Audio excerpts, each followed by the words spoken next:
On va passer donc sur un deuxième sujet qui concerne la chirurgie réparatrice, présentée par le Dr Plavski. Je vous remercie d'être resté si tard. Donc, effectivement, ce qu'a dit Dominique, c'est vrai que depuis ce matin, on voit les progrès de ce qu'en font les médecins, notamment en hormonologie, les progrès pour garder la fertilité. La chirurgie n'est pas en reste. On a vu, en 30 ans, on a changé de siècle.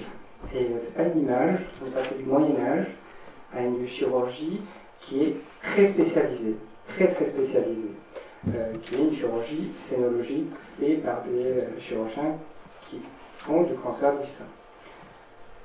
Il y a, pour parler de la chirurgie reconstructrice, il faut faire un peu d'histoire. Le cancer du sein, c'est le cancer le plus fréquent chez la femme, ça on le sait. La prise en charge a été structurée avec les RCP, les dépistages qui font découvrir des cancers de plus en plus petits. Il y a des progrès thérapeutiques dans toutes les spécialités de la cancérologie, radiothérapie, chimiothérapie, hormonothérapie, mais le traitement le plus important reste l'exérèse chirurgicale. C'est l'exérèse chirurgicale qui permet, en comparaison avec toutes les autres techniques, d'avoir les meilleurs taux de contrôle local, voire de la guérison. C'est le temps thérapeutique le plus important. Il y a eu, parallèlement à ces progrès, il y a aussi des progrès liés à la chirurgie. De plus en plus, les chirurgiens opérant des cancers du sein, et le cancer du sein étant un cancer très fréquent, quand on opérait beaucoup de sein, et ont petit à petit introduit dans leur technique opératoire des techniques qui viennent de la chirurgie plastique, qui étaient utilisées depuis des années en chirurgie plastique, et ont introduit des notions qui sont très utilisées en ce moment, très à la mode et très francophones, puisque c'est pratiquement que des chirurgiens français qui ont introduit ces notions, et qui est la notion d'oncoplastie. L'oncoplastie, c'est l'utilisation de la chirurgie esthétique pour traiter le cancer et de faire le moins de séquelles possible. L'apport de ces techniques est double, soit en cas de mastectomie pour proposer une reconstruction mammaire, soit en cas de traitement conservateur pour diminuer le nombre de mastectomies et diminuer les séquelles esthétiques. En ce qui concerne l'oncoplastie et la mastectomie a été pendant des années le traitement de choix des cancers. On n'avait pas de programme de dépistage, on découvrait les cancers de plus en plus gros, on les opérait par mastectomie en se disant il faut être le plus agressif possible en enlevant le muscle, le sein, et en enlevant les ganglions, en montant pratiquement jusqu'au troisième étage de verre, en introduisant des séquelles esthétiques terribles.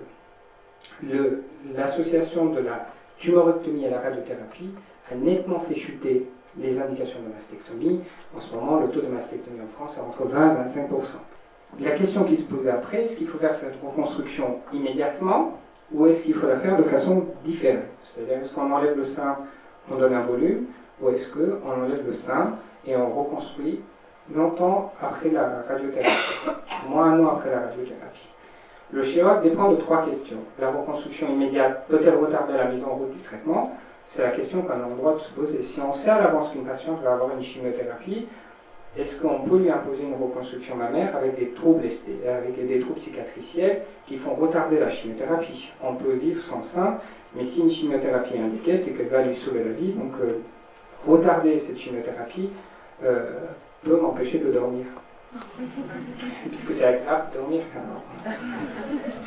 Non, exceptionnellement, de plus en plus, exceptionnellement, parce que de la même façon que l'oncoplastie a évolué, les chirurgiens qui ont opéré à double équipe, chirurgiens cancérologues, chirurgiens plasticiens, ont pratiquement disparu et j'espère vont disparaître.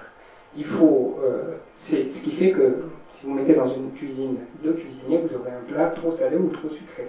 Il faut que le médecin suive ses patientes. S'il y a un problème, réopérer la patiente, enlever la prothèse, modifier ses indications opératoires, suivre ces problèmes de cicatrisation afin de dépester un problème de la reconstruction pour ne pas retarder la chimiothérapie. D'abord, il faut être clair, la reconstruction mammaire, c'est un trompe-l'œil. On ne retrouvera jamais la sensibilité du sein, jamais. Les deux seins ne seront pratiquement jamais identiques. Pratiquement jamais identiques. On peut faire des choses bien, mais quand on prend l'ensemble de nos patients, le résultat esthétique n'est jamais parfait et symétrique. Ça, il faut le dire. L'objectif est vraiment diminuer le traumatisme et surtout d'expliquer à la patiente qu'il faut plusieurs interventions. Dans la littérature, c'est au moins 3 interventions pour que la patiente s'estime satisfaite. L'avenir, quand même, l'avenir immédiat, le lipofilling, qui est pour moi la révolution en chirurgie reconstructive du sein, c'est fabuleux. C'est l'objectif de dire qu'on on fait une liposuction, pas n'importe où au niveau du ventre ou des faces intérieures des cuisses.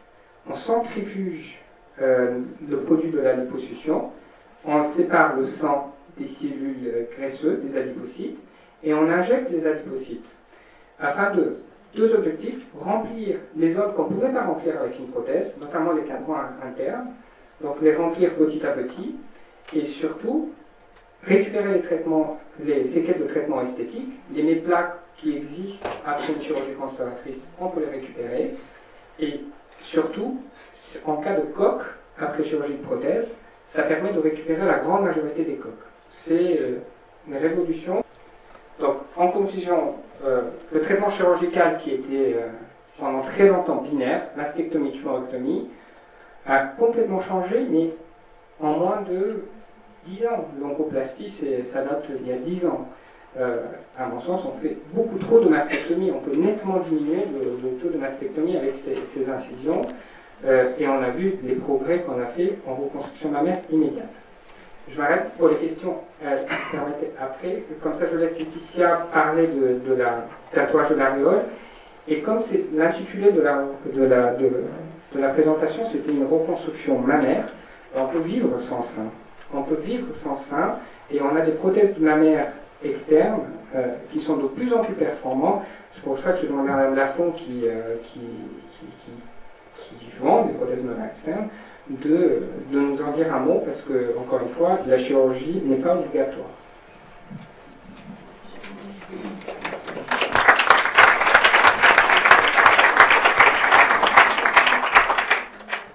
Alors bonjour, moi je vais vous parler de la reconstruction de la plaque aréolo-mamelonnaire, donc par la dermographie, un peu comme on a vu tout à l'heure avec Madame Marin.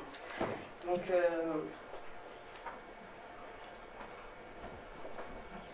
voilà, alors comme on a vu tout à l'heure, donc le sein, c'est le symbole le plus important de la femme, qui est souvent, on en arrive souvent avec une amputation par rapport aux chirurgies qu'on a vu tout à l'heure. Donc la reconstruction chirurgicale va permettre de mettre en place une forme et un volume du sein, mais il est vrai que l'aréole, si elle manque, va justement modifier la carte d'identité du sein et finaliser la forme du sein. Donc la dermopigmentation complète le geste chirurgical en recréant une aréole plus ou moins un mamelon, comme on a vu en trompe-l'œil ou avec une chirurgie du mamelon. Donc la définition de la dermographie, c'est implanter dans le derme des pigments colorés qui vont modifier la couleur de la peau, de la muqueuse. Donc ici, reconstruire une plaque aréolo-mamelonnaire.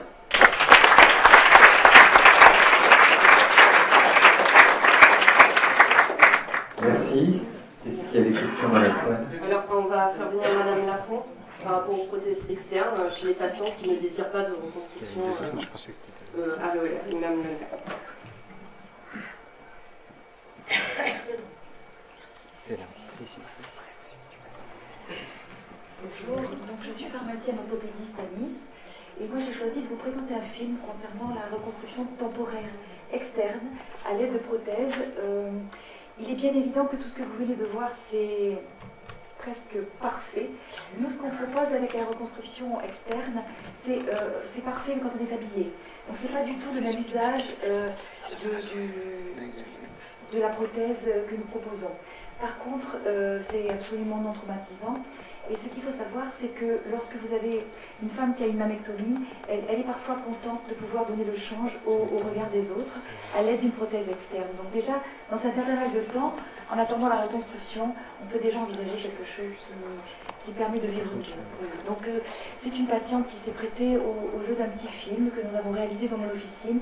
Et je pense que quand vous aurez vu ce film, vous aurez compris beaucoup de choses sur la construction externe. Voilà.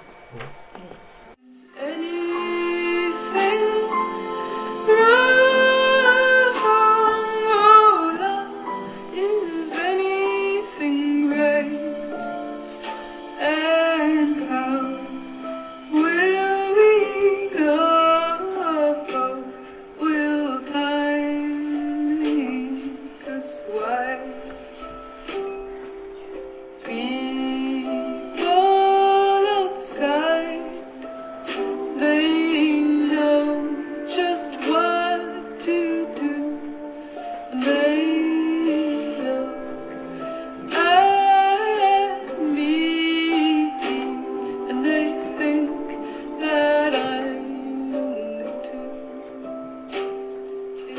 Any